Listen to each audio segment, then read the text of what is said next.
24-year-old Cheyenne Clifford of Carlisle is currently being lodged here at the Bourbon County Regional Detention Center. His arrest citation shows he was the one behind the wheel of a single vehicle crash that killed two young men in Nicholas County over the weekend. Now he's being charged with murder.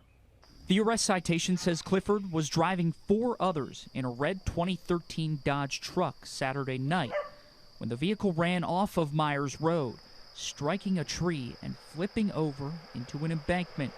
That crash killed 20-year-old Gage Gaunce and 17-year-old Nathaniel Clay Welch, leaving two others seriously hurt.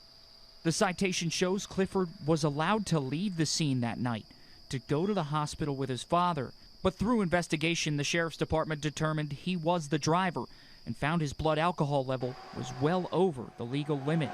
The county sheriff then made the arrest late Monday night, charging Clifford with 2 counts of murder, 2 counts of assault, and driving under the influence.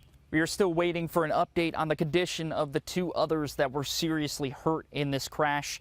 And as for the 2 victims, there are fundraisers available online if you'd like to support their family during this difficult time. You can go to our website, WKYT.com.